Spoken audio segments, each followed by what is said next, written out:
Kasama natin si Kuya Rafael, ang nag-champion dito sa ating Battle of the Champions ng PSF 30th National Slingshot Tournament dyan po sa Valenzuela City.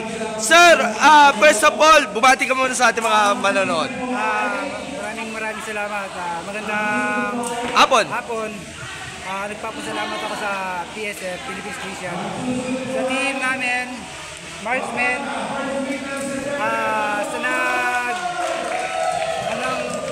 palarong ito, Valenzuela, at saka marksman, Radtech,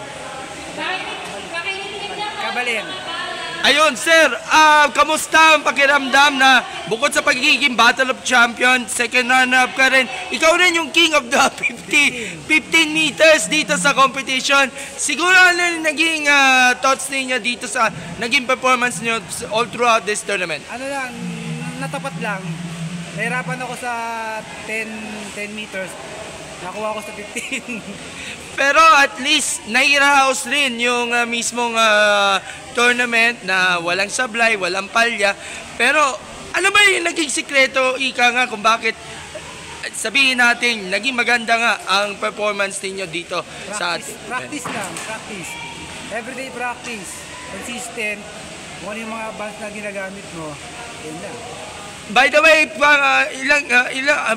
ilang taon ka na naglalaro ka na ng slingshot? 1 year pa lang po. 1 year pa lang. So, sa loob ng isang taon na paglalaro ng slingshot or tirador, ano yung siguro yung mga pinaka na-improve ninyo sa inyong skills at performance na dito sa inyong paglalaro sa iba't ibang mga tournaments kagaya nito? Yung ano lang, magpa-aim lang ng practice ng mga ayos. Saka consistent palagi. Kuya, of course, malaki ang pagpapasalamat ninyo dahil of course, binibigyan naman kayo ng avenue ang ating Philippine Slingshot Federation, yung ating mga tirador natin mula sa iba't ibang panig ng bansa upang ipamalas ang galing nga sa iba't ibang mga events na dito sa competition. So, at least, magana ang loob ninyo dahil of course, tuloy-tuloy naman ang paglalaok ninyo sa mga competitions at ikaw nagpapasalamat ka pa rin dahil of course nakakakuha ka rin ng podium. Nasa kanya ang corona. Pero kanino ninyo dinededicate ang inyong panalo ninyo sa ating mga mga kasama, mga mag-anak, ano po sa club ninyo? Ito na pagkakataon, sir. Una-una sa lahat, sa team ko, marksmen, and sa Philippine Slingshot Federation, Kabalin, Valenzuela, mga kalaro namin. Yan. At siguro, siguro mensahe na lang din sa mga nangarap din na maging tirador kagaya nyo, yung mga champion na tirador nyo pa. Sa mga nangarap maging tirador champion, practice lang.